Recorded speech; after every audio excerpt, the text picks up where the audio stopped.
Welcome back to another episode of Buffalo Happy Hour. Mike, what's going on? Derek, we took a trip, and we are sitting down with our new friend, and I'm very excited for this interview because there's a lot of things to discuss. So let's start with introductions, and then we'll dive right into your background. All right. Thanks for having me, guys. So my name is Rachel Simpson. I'm a registered dietitian. I graduated from D'Youville College in 2011. Sorry. Still in high school at that time. 2011. I moved to Florida for about a year and a half and was a clinical dietitian down there in an acute care setting. And then moved back to Buffalo in 2012. Since then, I've been a dietitian at Roswell Park Comprehensive Cancer Center, where I specialize in leukemia, transplant and cellular therapy, and then pediatric. Casual. No, yeah, right? And then I started my private practice called Buffalo Dietitian in 2017. So that's kind of taken off. Every year I feel like it gets bigger and better. So I'm pretty busy. But yeah, I'm also obviously certified dietitian nutritionist in the state of New York since we are not licensed yet in the state of New York. Really? So yeah, I know we're like one of, I don't know how many, 2 or 3 states, I think. Why is that? I think it's money. Sure. We're New York State, really. You know, Yeah. things No need to say anymore. Perfect. So yeah. So what are the differences between like the health concerns in New York and the health concerns in Florida? They're pretty similar. Okay. Obviously, like my population down in Florida was much older, and I worked in a different type of hospital. It was an acute care setting where I did have quite a few older people with like pneumonia, diabetes, renal issues, just providing education that no one really cared about. Mm-hmm. I'd see these patients come in over and over again, whereas now I work at Roswell. Obviously, all my patients have cancer. Sure. So they're a little more... they want the education because they're going to do anything they can to live longer if they can. So it's much different. So Interesting. What actually got you interested in the industry? Because it's, for one, extremely overwhelming, but also it's full of stress that most people don't realize.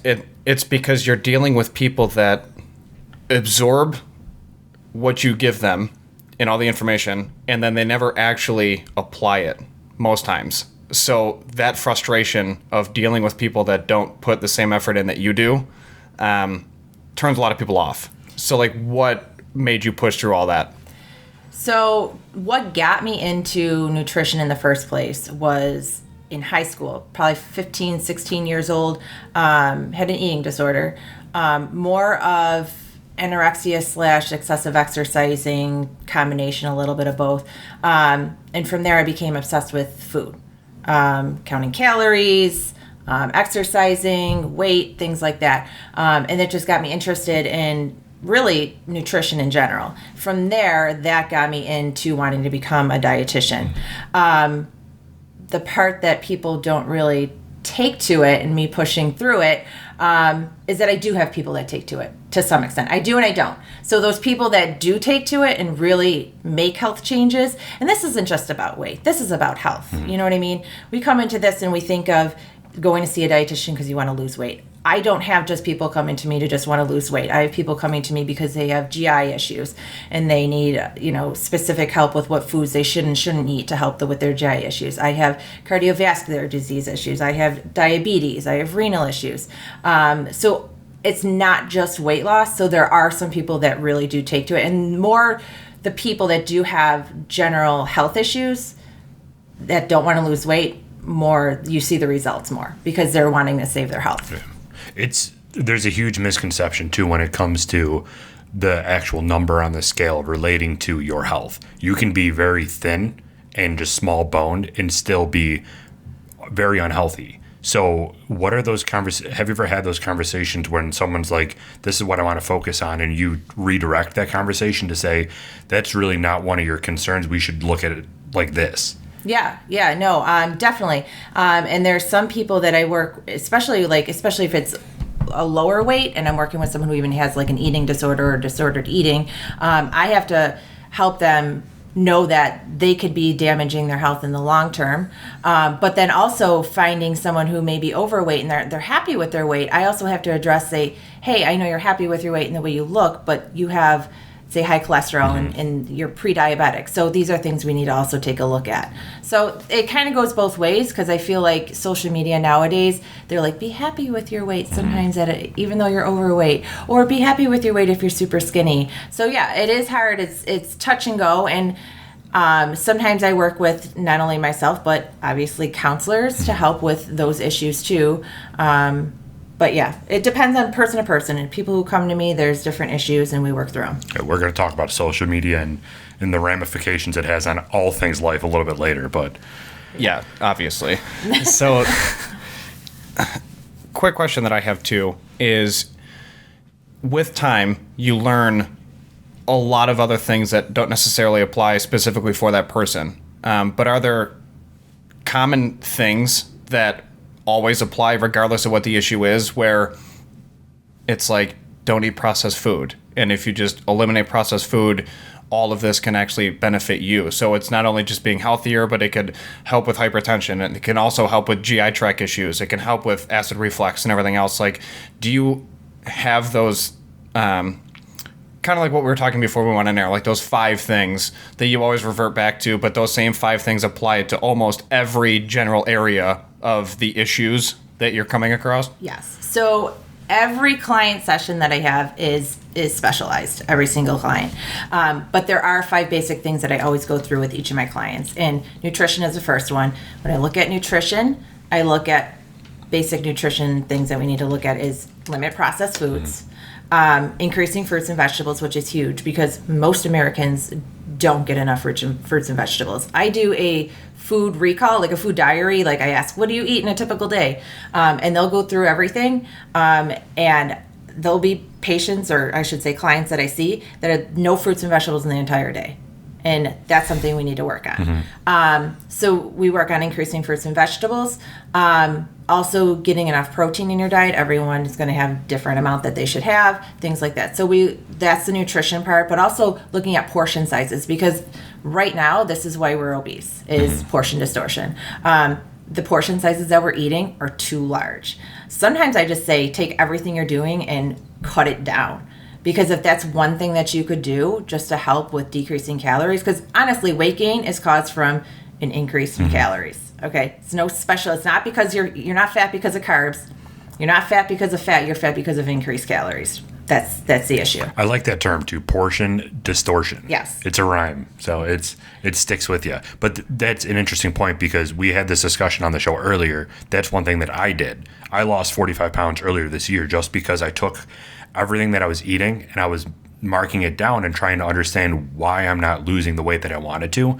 And it was because I'm having so much in one sitting that it doesn't matter if I do this diet or that diet, or the what do I do? The where I eat only 8 hours a day. Oh, intermittent fasting. Intermittent fasting. I don't know why I couldn't think of it.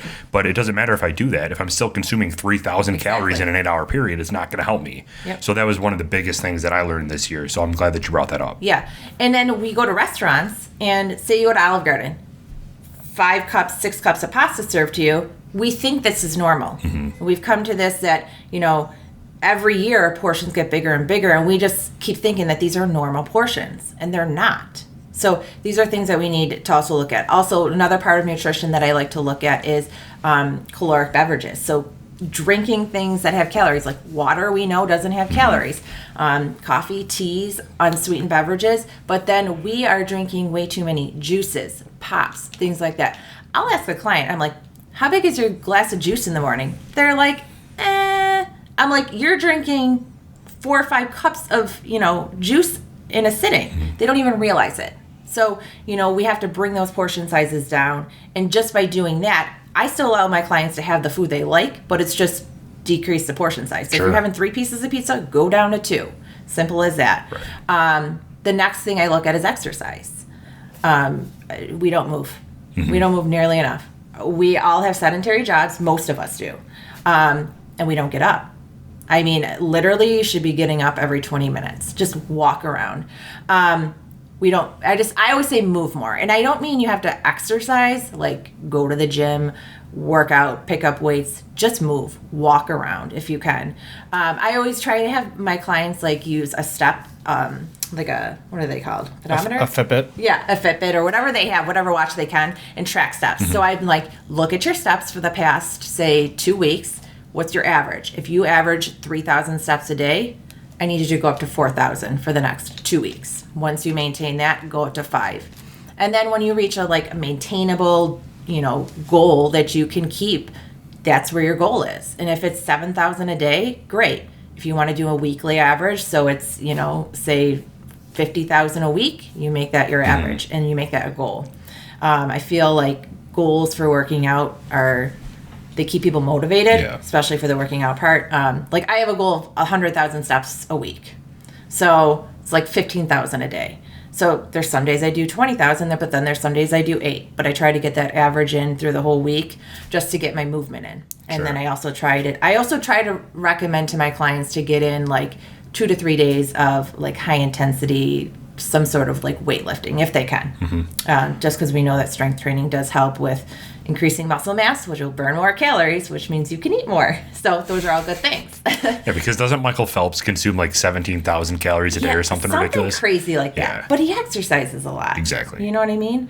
So that number on the Fitbit, the 10,000 steps, is that what people should be aiming towards, or is that more of a numerical value that Fitbit puts on? Yeah, that's a numerical. They put that on. Whatever you can do is what I recommend. There's some people that are only going to be able to do 5,000 a day, which is fine because it's probably better than the 2,000 you're currently doing. Anything is better than nothing. And more than you're doing now is better too. So look at what you're doing and then go up from there. I don't know where they did a study, maybe in Europe. I wish I had the data, but they're saying because 10,000 used to be the number, and now I think they're increasing it to 15,000 a day. Wow. So think about it. And it's just going to keep increasing.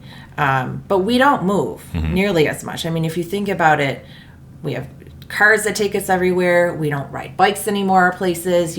Kids, they're on their phones all the time, tablets. They don't get out and just move.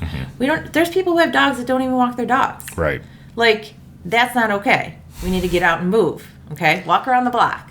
Exercise is number 2. Fluid, so obviously increasing water.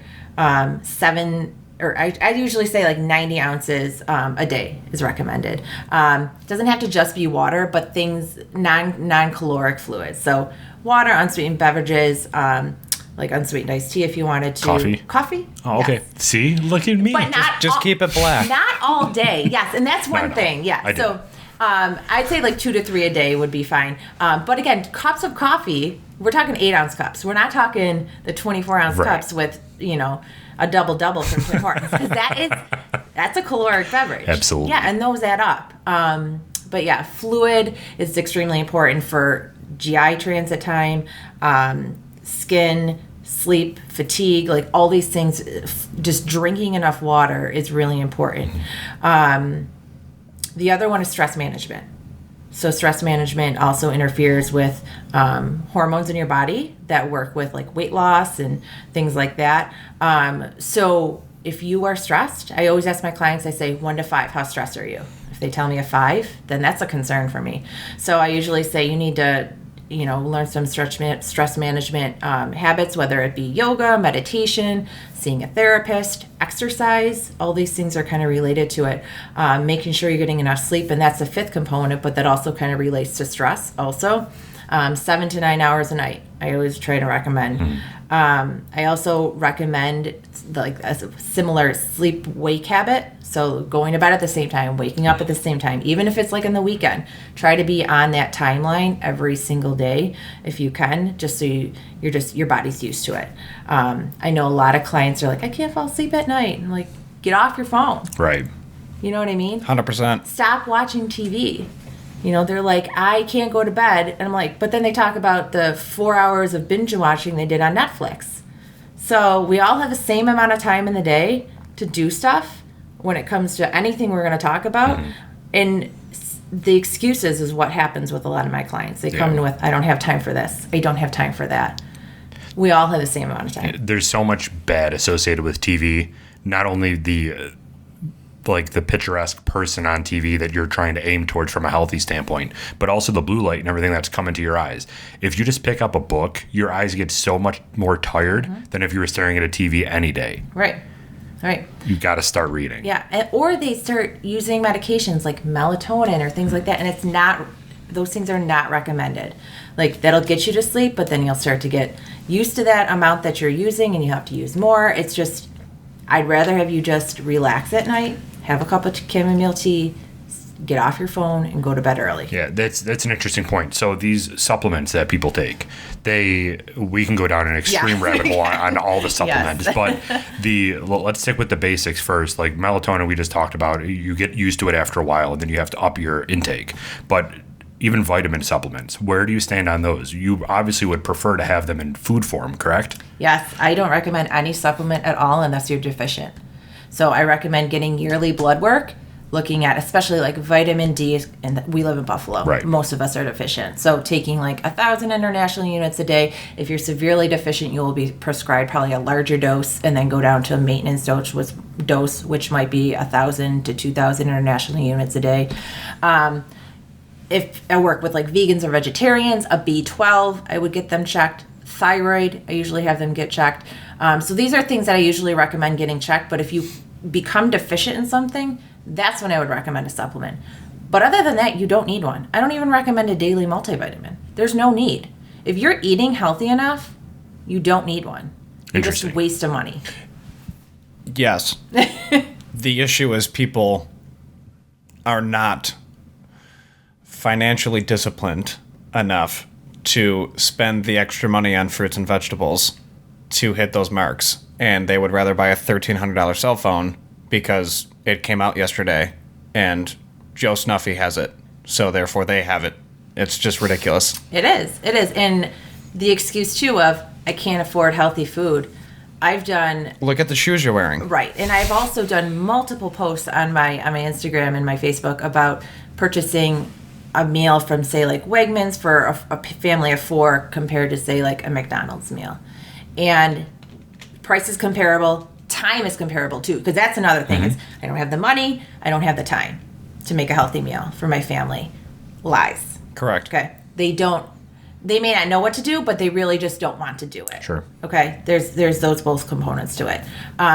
It's not expensive to eat healthy. There are things out there. If you need to do frozen vegetables, it's okay.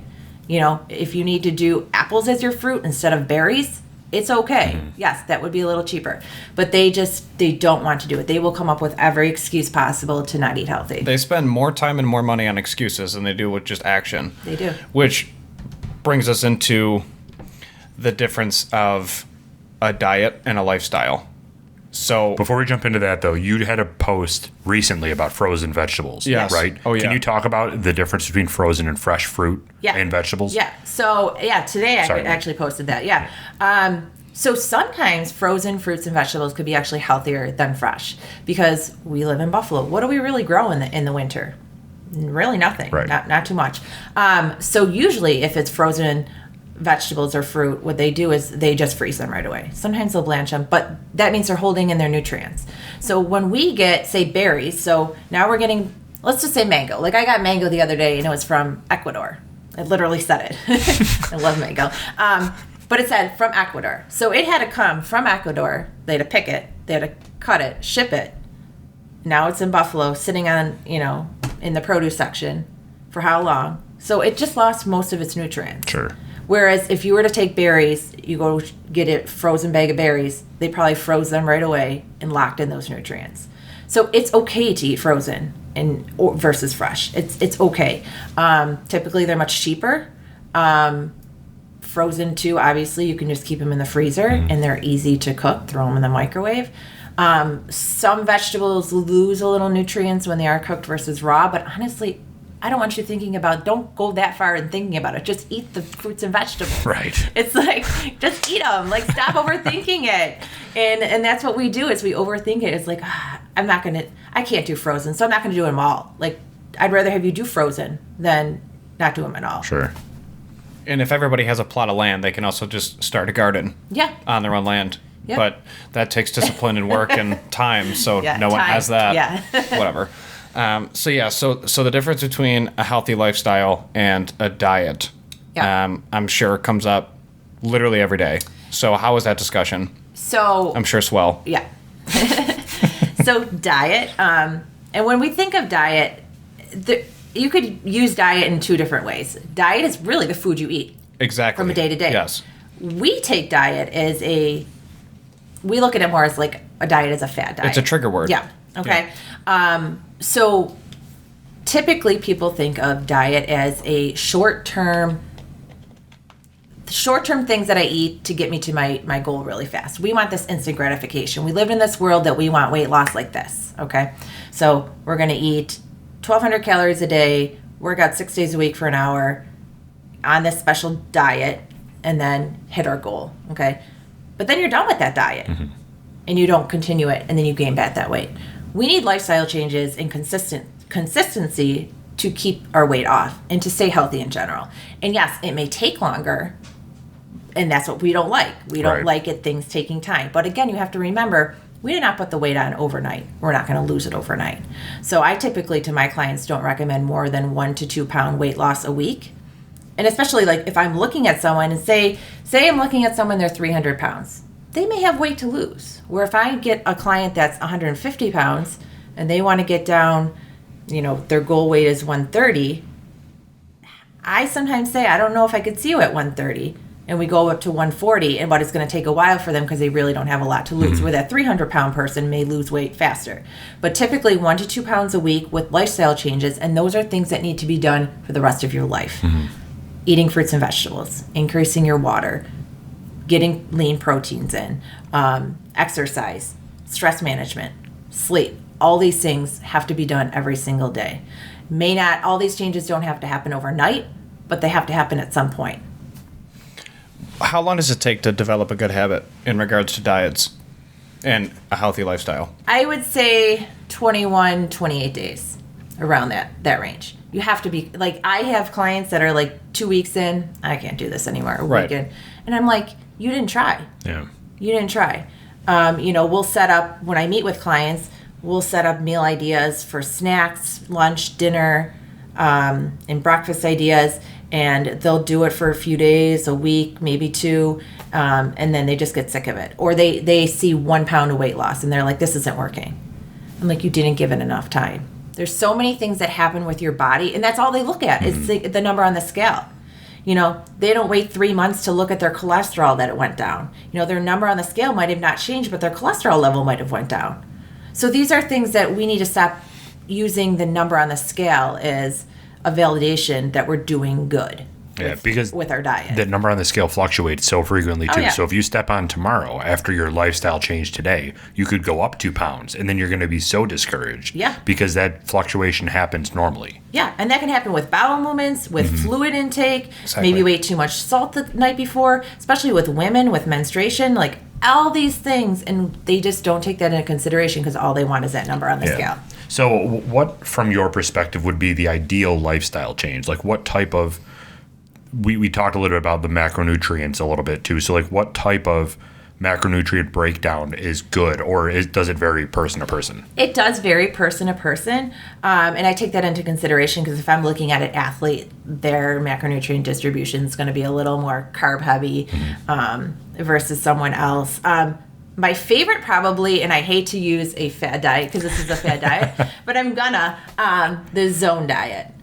This is a while back, but it's typically a 40% carbohydrate, a 30% protein, and a 30% fat distribution for macronutrients. I do like that, but if you are eating healthy in the way so when I meet with my clients, I always look at the 3 macronutrients, the proteins, the carbs, and the fat, and I set up each meal having those 3 macronutrients. And then I always make sure that there's vegetables at lunch and dinner. If you can get them at breakfast, great. And then one of your snacks. And the way that those meals are set up and we set them up together, typically that zone diet and the macronutrient distribution will fall into play. They don't realize it because a lot of my clients, they'll be like, I asked them, I said, what do you want? Do you want to count calories? Do you want to count macros? Or do you just want general healthy eating? And a lot of them say, I just want general healthy eating because they've tried the macro counting, they've tried the fad diets. That's when they come to me, when they've tried all that stuff, and none of it's worked, or it's worked for a little while and then they gain the weight back. So they don't want to count things. So that's when we just look at actually setting up meals the way they're supposed to be set up. Counting that stuff is exhausting, though, It because is. the serving sizes on some stuff is like a thimble of this, and you're like, how am I going to get a thimble of this every time? It gets exhausting after a while to make sure that you get the correct amount on each serving. Right. What I counted macros, and I was in love with it, and then due to work, I was gone because I was still in the service, and I couldn't count because I can't like bring my scale. Right. Like it's not a thing. So I measured what I wanted to eat, and then I was done measuring, and I ate that same thing consistently. So I'm like, okay, a Wegmans Greek yogurt cup is this, and the flavors don't change those numbers. Right. So I'll just eat those. Done. Like, that's a side. Like a cheese stick, it's the same brand. I'm buying it. I know what it is. That's my other side. Like fruits and veggies, this amount gives me this. And then it gets, dude, it's weird. But you get to a point where you're looking at something and you're like, that's about this ounce. And then you actually measure it to confirm and you're like, wow, I'm pretty good. Like I'm like an ounce off. So I'll just like move 3 flakes. Yeah. And like, that's the ounce. It's ridiculous. But the other point too is I had a rotating macro cycle for numbers, and it was basically consistent on protein, but the fats and the carbs would fluctuate. Right. And then Day. it was all correlated with the workout. Yeah. So if it was leg day, then it was heavier on fat and then and carb, and then lower on protein ish, but nothing too crazy. And 3 o'clock in the afternoon, I just got out of the gym, and I was extremely fatigued, but it was a light day, and I'm like, I don't know what's going on. I'm like, maybe my fats are low. So I checked, and my fats were low. So I grabbed a small pinch of mixed nuts and ate them, and it was like a light bulb. And my body was so in tuned that I'm like, I feel better after just that small increase in fats. Yeah. And my now wife is just staring at me like, this is ridiculous. And I'm like, yeah, but I have shirt abs, and I feel great. And then I just... It's so hard to sustain it, though. It is. And that's the thing. That's not a lifestyle diet, if you want to call it. And Yeah. some people can't eat the same thing every day. And a lot of people you would eat. And that's the thing with counting macros is that you are literally having like single macronutrient food. So I'm having a chicken as my protein. I'm having a sweet potato as my carb. And I'm having, say, olive oil or butter on my sweet potato as my fat. And they don't like that. They want lasagna, which is a mixture food, which is hard to count macros. Exactly. And like literally. Yeah. Like, what are you gonna do? This layer looks like 25. Exactly. And so that's the thing. But with you switching up your fats and carbs, that is one thing too. I look at, like, if I have an athlete, and sometimes I look at nutrient timing for my athletes, and I'll say, try to get carbs or protein in at this certain time of your workout, whether it be before or after. I look at all that kind of stuff. And so that's why I say all my clients are very specialized with what I recommend. So there's people that go back and forth on the window of timing everything, and they're like, dude, it doesn't matter as long as you eat the same amount of whatever you need for that day between the time you get up and the time you go to bed. You don't necessarily have to worry about when you eat it, as long as you get all of it in. Is that true? There's still a lot of studies on that. Protein, I would say yes.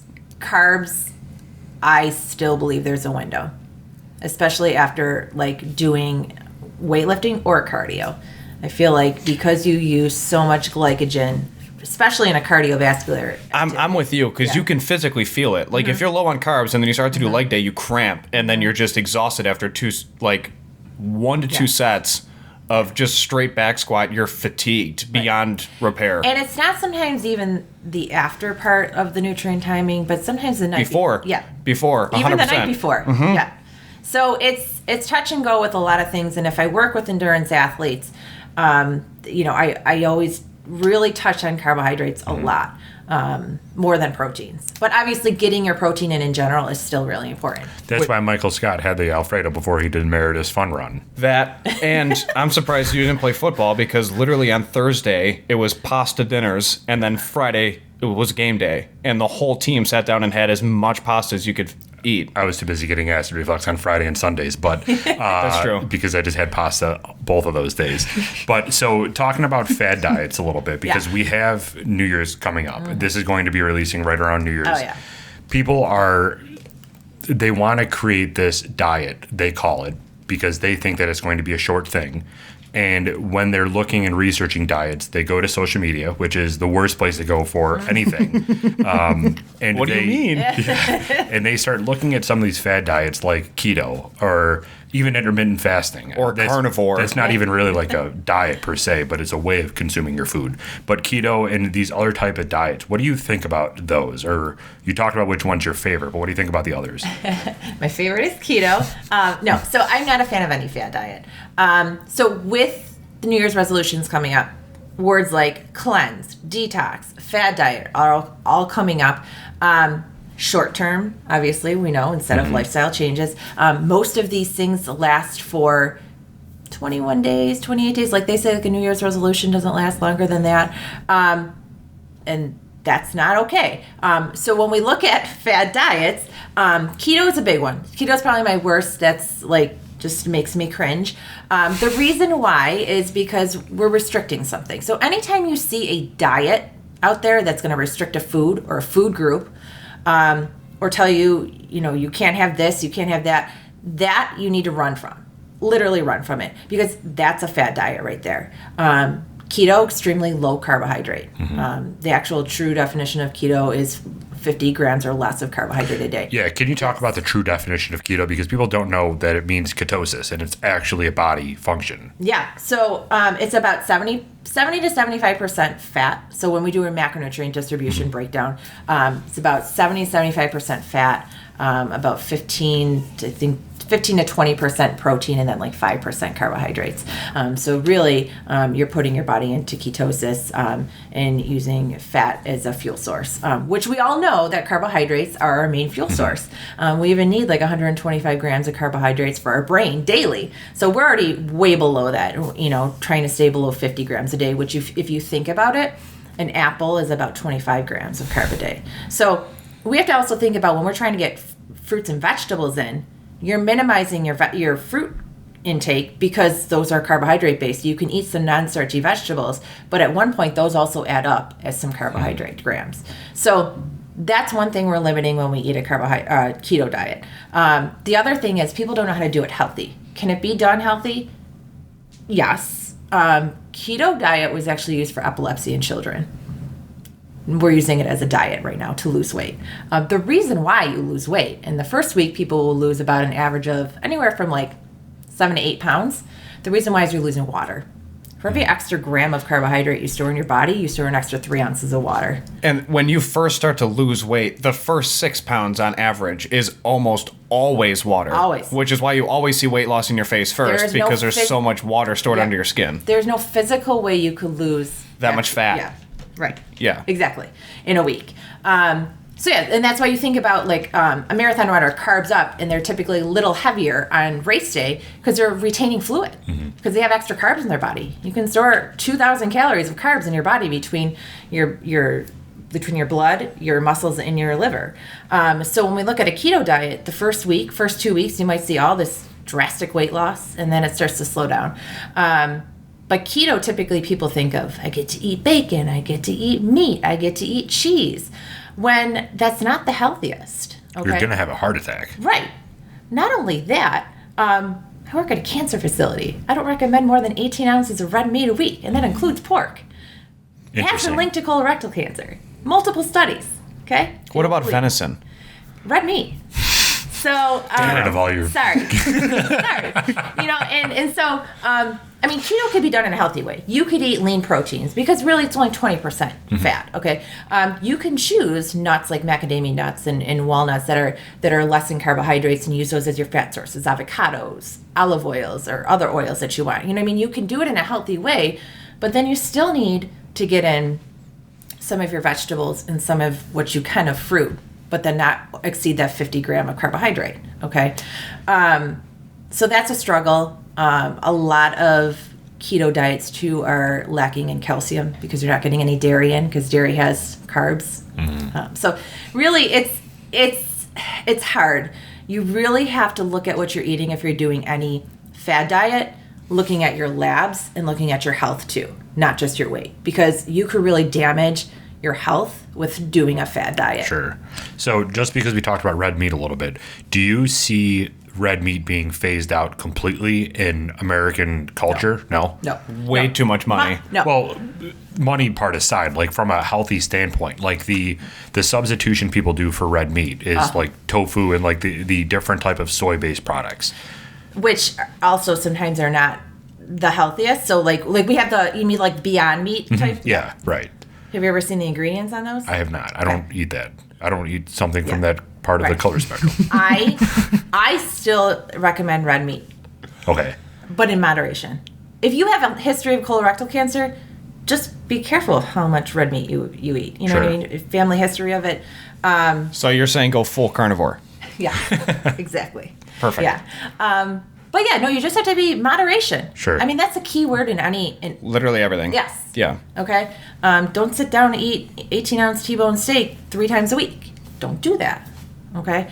But no, I don't see it being phased out. There's still benefits to red meat. Even the creatine.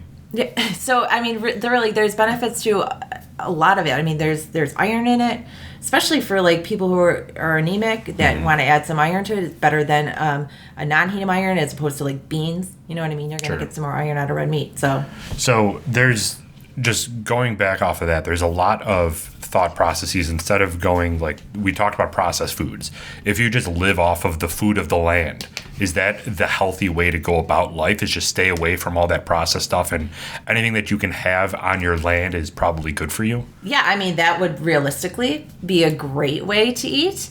But we like cookies. You know what I mean? So that's not going to happen with everyone.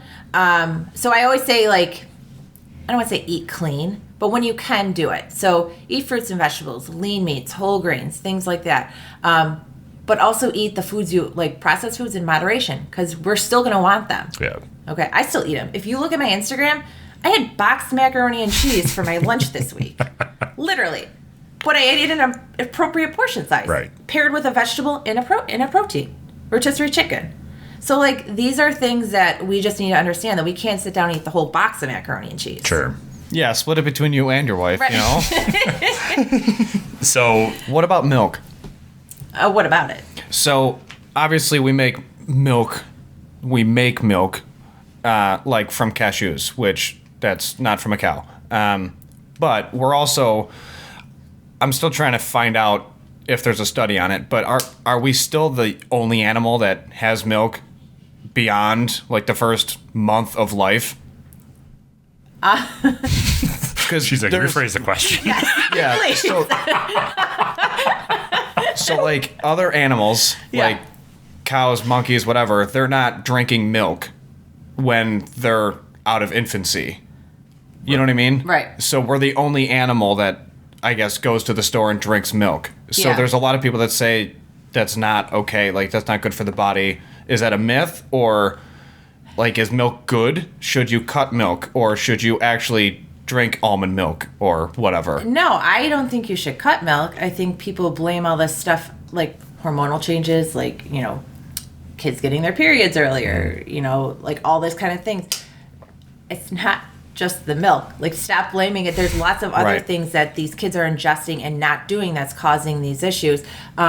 Do I recommend dairy in moderation? Yeah, but I also recommend everything in moderation. I think dairy itself, whether it be yogurt, cheese, milk, which would all be used the same way, is a great source of calcium, protein, probiotics, vitamin D. So it does have its benefits.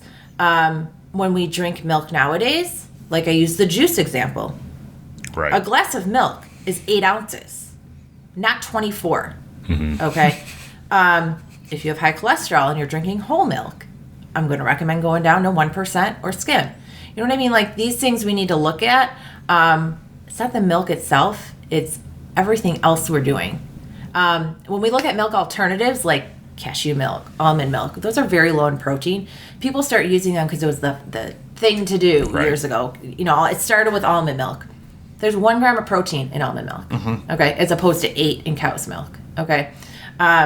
So if you're using it as a protein source, you're doing it wrong, okay? It does have more calcium, so if you're using it as a calcium source, okay, you can do that. Some people use it in shakes just as a liquid base, which is fine. So I take a look at all those things and I ask my clients, I'm like, why are you using this? Half the time they can't tell me. They're just buying it because they think it's healthy.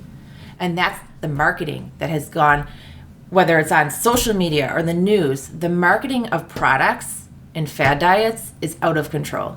And the marketing by certain people is what is killing America. It really is. I mean, just think about it. Our industry, I did a post 2 weeks ago about, I titled it, "The pandemic that we should be talking about is obesity." No doubt. 100%. Okay. 2.8 million people died in what was it, a few years ago, of obesity-related issues, cardiovascular disease, hypertension, stroke, diabetes, okay, all related to obesity, okay? 70%, over 70% of Americans, adults over the age of 21, this is not including children, are obese or overweight. And there's a lot of kids. 70%, right, and that's not including kids. So that's scary. That's a scary number, okay? But look at how much money we spend on the food and supplement industry. What's going on? You know what I mean? Like that's the question. And I always look at myself as a dietitian. I rarely get referrals from doctors. It's saying, hey, my client has hypertension, or my client has high cholesterol, my client has diabetes. I need you to talk to them. I rarely get referrals from doctors' offices. Interesting. Because they just, here's a script. Take your script. Go on this medication, because I'm gonna get kickback from that supplement company because I put you on that medication. So we are supplement heavy in this world, medication heavy in this world, and we are not doing enough to just do the general basic things with nutrition, as increasing fruits and vegetables, moving more, getting more water. Stretch. You know what I mean? Like the basic things. We're not doing the basic things. So that's the problem in America. Yeah, absolutely. That is so interesting. So when you talk about people, like it seems more prevalent now, and maybe just because there's more research on it, but everybody's gluten-free, everybody's vegan, everybody has an intolerance to wheat or whatever it may be. Is that a direct result of us cutting things out because we feel like we should be, and now introducing it makes us sick? Or how do those correlate at all? They don't have a gluten intolerance. They think they do. The majority of them think they do. Really? I've had maybe one person have actual celiac disease that I've met with. It's because they're eating like crap and you're not moving and you're overweight. It's huge. Like, they don't know their bodies enough. And so what's happening is they're like, I have bloat, I have gas. That's normal bodily function. Right. Okay? It's not that you have gluten intolerance. It's probably because you ate 3 cookies and didn't move.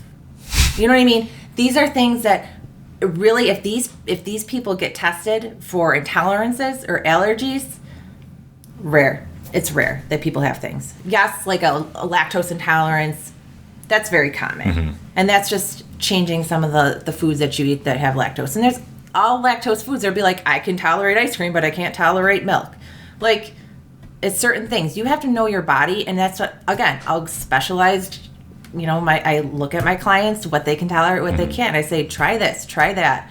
And sometimes once they clean up their diet, they don't have any more issues with gluten or other things. Interesting. What are your thoughts? There's so many things that I just want to dive into. So many questions. Because I'm with you. Like, even simple things of, you don't have time. Okay, well, instead of eating lunch, why don't you stand up and do 10 body squats and then eat your lunch? Or 10 push-ups or 10 pull-ups or something. Like, even drinking a glass of water before you eat will cut down your portion size dramatically because now you're full of water. Right. People just don't do that. Right. Or we don't eat snacks. I always recommend eating every 3 to 4 hours. You don't eat, you're going to be extra hungry at your next meal. Probably eat more than you should, and probably eat something you shouldn't. So I always say, eat consistently throughout the day, And it doesn't matter if you, that's another thing. People are like, I don't eat after 8. I'm like, why? Like, why are you not eating after 8? Oh, because I know it's not good for you. Who said that to you? Like, these are things that people believe. WebMD. Yeah. So calories in, calories out. If you, like, they'll be like, I didn't eat dinner because I didn't get home till 7:30 and it wouldn't have been done till 8. So you're not eating? Right. You need to eat. Like, these are things that people are told. I can't have carbs. I can't eat after 8. Like all these things that they don't even know where they're getting this information from, but they're believing it. Yeah. So what do you think about intermittent fasting? And because that is technically, it's not a diet per se, it's a trend of when you're consuming your food. Are there benefits to it? Are there not benefits to it? You're not going to offend me personally because I told you that I do it. It's just I wake up and I consume coffee through the whole day and then eat lunch. So, right. Well, what are your thoughts on that? My thoughts are, like you said, people can consume a large amount of calories in a short amount of time, just as if they were eating them throughout the day. So I always say it's better for your body to kind of fuel it all day long, consistently throughout the day. If you think about it, this intermittent fasting, you've gone probably 16 hours. Yeah, that's a long time without eating. So I always say eat consistently throughout the day, because then when you go into that meal that you do want to eat, that first meal that you eat, are you ravenous? Personally, not really. I've been doing this for so long, not like inadvertently I've been doing it, because I'll just take my coffee, go to work, and then I'll work until lunch and then have my first meal at lunch. So I do it subconsciously. Yeah. And this isn't a therapy session. I'll pay for that off camera. But but that's just something that I've been doing, and I still consume 2,000 calories from 12 until 8. Yeah. But I don't ever have breakfast. And if that works for you, great. And I have a client who keto works for, and literally, but we have talked about a healthy way of doing keto. Sure. And that's works for her, and that's fine. So yeah, it's all personalized, but if that works for you, then great. I have no issue with it. And as long as you're still incorporating fruits and vegetables and getting your allotted caloric needs, fine. So if someone doesn't do that, what Derek just explained, what is the norm and recommended thing for breakfast? Like, hey, 120 calories at a minimum, like, or a range, have it within 45 minutes of waking up or an hour within waking up. You're trying to break the fast because you just slept 8 hours, hopefully, so your stomach's and body's just like holding on to everything that you have. Right. So like, is that a thing, or is that all hodgepodge? Do I have specific recommendations for caloric needs? No, because it's going to be specialized from person to person. Okay. If I'm working with a male compared to a female, there's going to be different calories I'm going to recommend. Do I recommend like a protein, a carb, and a fat? Yes. So that's one thing. Within a certain amount of time, I usually say like within an hour, because not everyone wants to eat exactly like right when they wake up. So I'm okay with that. But I definitely do protein, carb, and fat at breakfast if you can. Calories are going to differ from person to person. Right. That's what it is. So let's dive into what you do outside of your full-time job, with your actual, like your practice, essentially. How did that whole thing start, and then how does somebody get in touch with you to actually dive into this process if they need to? So that started. So I started blogging, if you want to call it blog, doing posts about like healthy eating, recipes. I love cooking. Hell yeah. Yeah. And eating, both those things. Yeah. So it works out. And my husband loves eating, so he's like my taste tester. So posting all those things, and then fitness things. I would post like my fitness journey, and then I started that in 2015. 2017 was when I really started Buffalo Dietitian and accepting clients. I am a provider with Blue Cross Blue Shield, Independent Health, and Univera. A lot of people don't realize that they can be covered 100% and have no out-of-pocket pay for medical nutrition therapy. Just you can contact your health insurance and see if you're covered. So a lot of people don't have to pay anything to see me. And so they can contact me through my email, my phone, look on my website. All that information is there at buffalodietitian.com. And then we just set up a consultation. So usually my consultations, the first initial is an hour.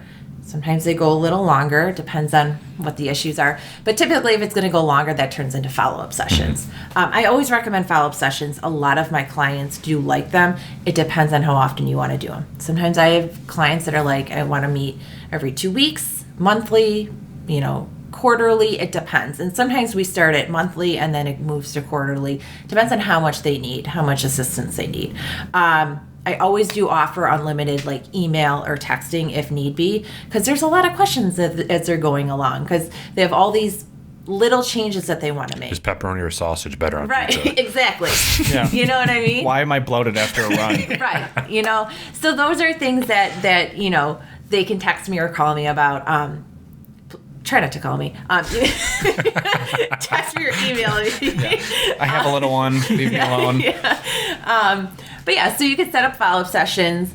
And then I do provide written information to them at the session. We review, when we do meet, we review meal ideas for breakfast, lunch, dinner, snacks, appropriate portion sizes, but then do their food diary, the food recall that we were talking about, to see what you're lacking in, what's missing. I do a detailed medical history with you. Working as a clinical dietitian is my actual full-time job. I obviously do have that medical background to look into what medications you're on. What are your health issues that we can really work on, changing diet to kind of help with that aspect, not just weight loss. Sure. So you said that you started as a blogger and kind of just documenting your process.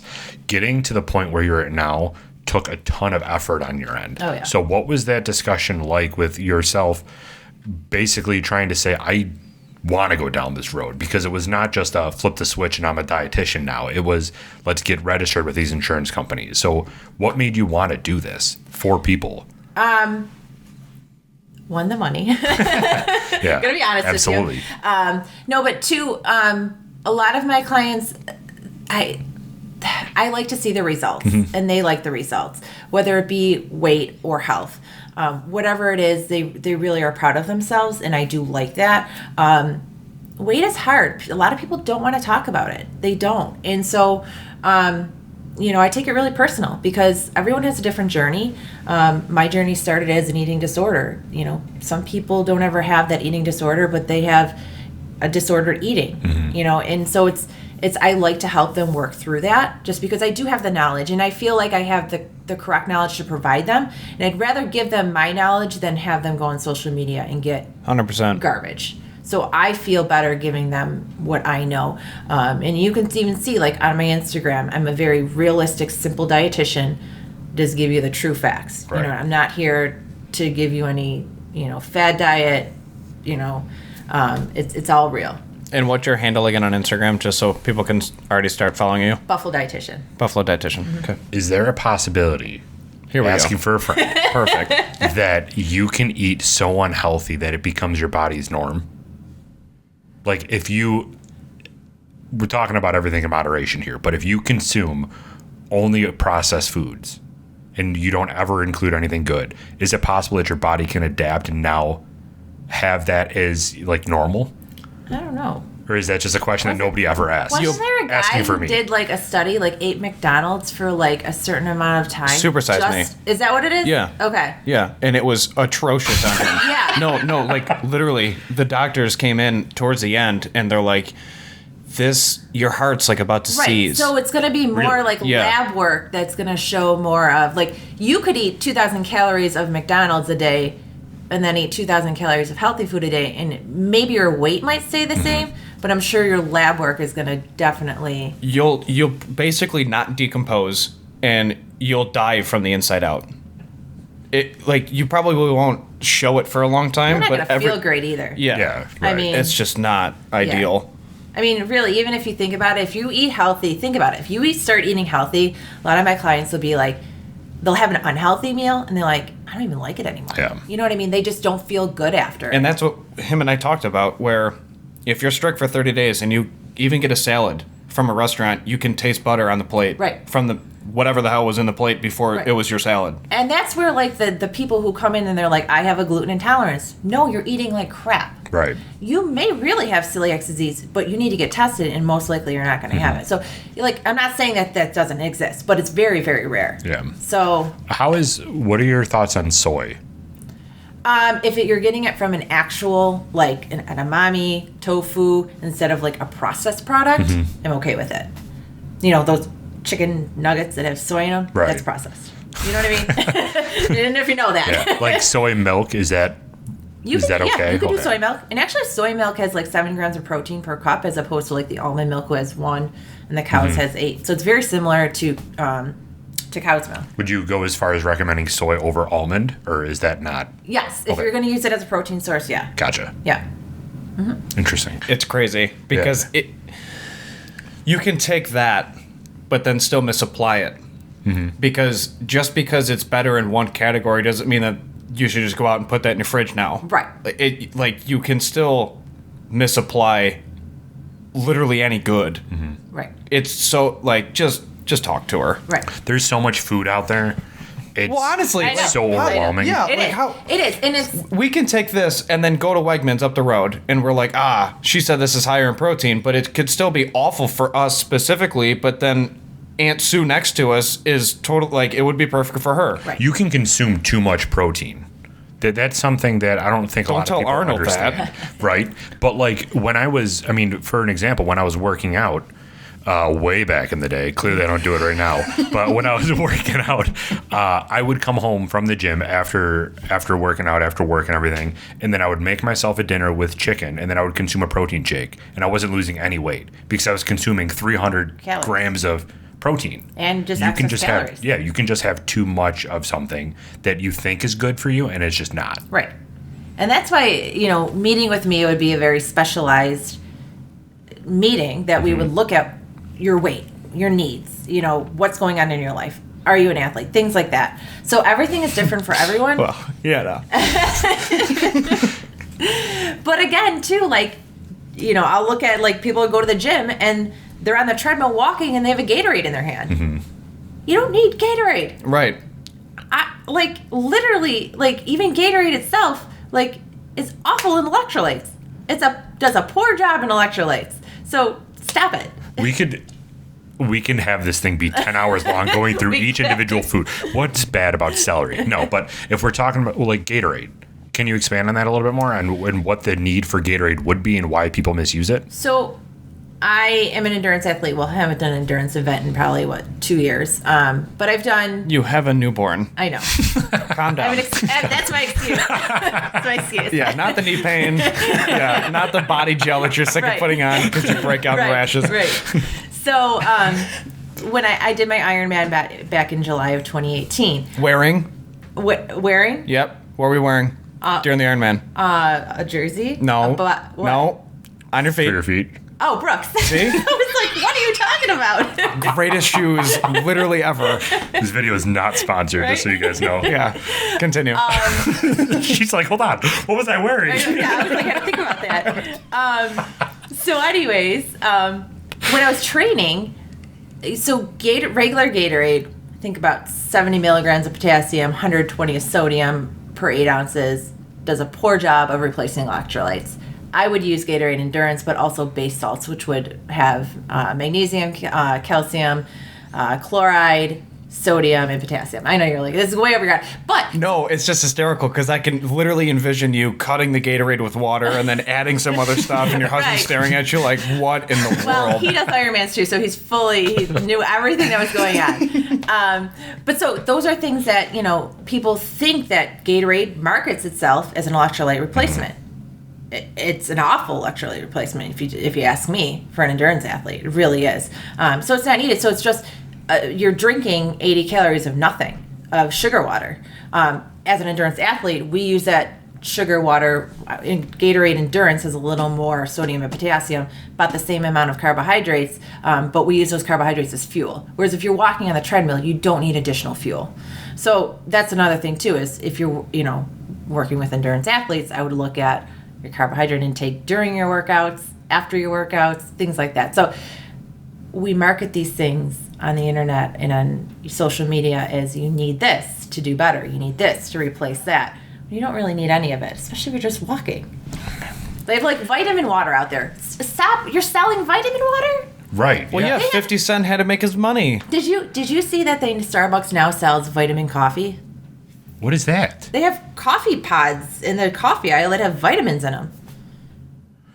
Yeah. I want to open up one of those pods, and it better just be a bunch of vitamins. I don't Just know. a couple I don't know pills. how Yeah, much just they a couple are. pills. I don't know how much they are, but it's just ridiculous. Like, and people fall for this. Because they're not educated and they don't know where to go for the correct information. They because don't- if you go to the internet for it, you're going to hit the site that's marketing it. Right. So It's you're in a Starbucks marketing it. It's got to be good. right. Yeah, most people don't know, again, Right. macronutrient. There's another part of the word. It's not just macro. And then Right. there are micronutrients, too, that you Right. also need that no one even knows what those are. Right.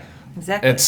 We need a part 2. Is Right. basically what we're getting at. Yeah. So, there are so many things in my head that Did we cover all the fad diets? Because really what we Yeah. wanted to talk to you about is this New Year's resolution, what your thought processes are around New Year's resolutions, what goal you should set for yourself, and why you shouldn't say, I'm going to do keto starting January 1st and then hopefully be alive in May, right? So, like, what type of fad diets could we also talk about or anything around that New Year's topic? Well, that or if somebody decides to work with you Jan 1, when do you let the bird fly out of the nest? Like, are they your client forever and ever? Or, like, when are you like, we're good. Like, leave me alone. There's other people that I gotta help. If you Everyone- call her, you're done. yeah. Right. You're done. Yeah. Don't call Yeah. You're suffering.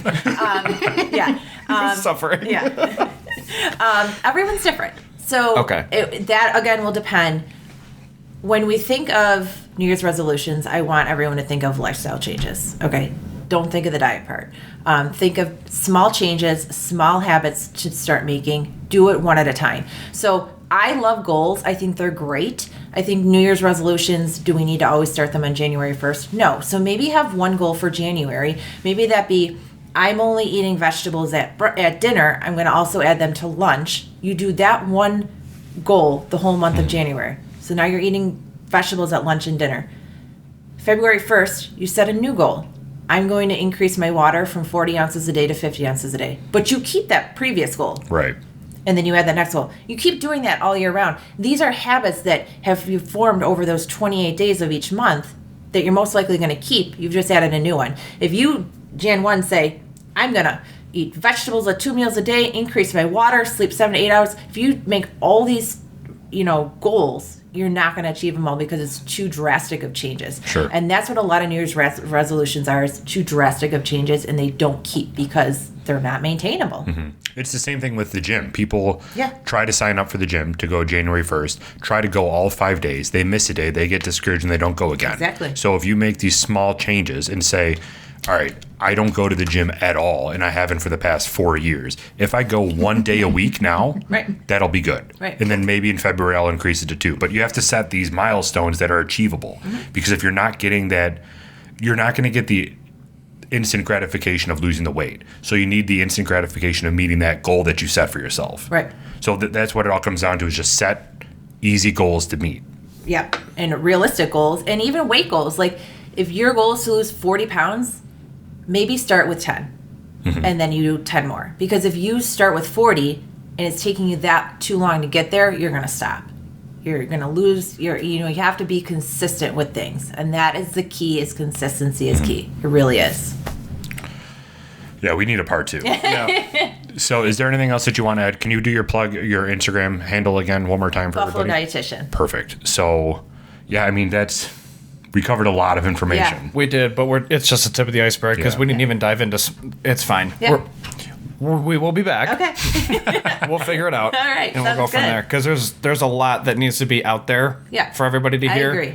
And we'll come back and then we'll have. Okay. I mean, we can even bring a food log and then just be like, pick some changes. Yeah. And then go over that Do super like a easy real stuff. live example. Yeah. Yeah. We can get a session in for each of you. Yeah, it'll be There we great. go. Absolutely, that works for Yeah, me. just charge the HSA. Yeah, we just won't call you. It's fine.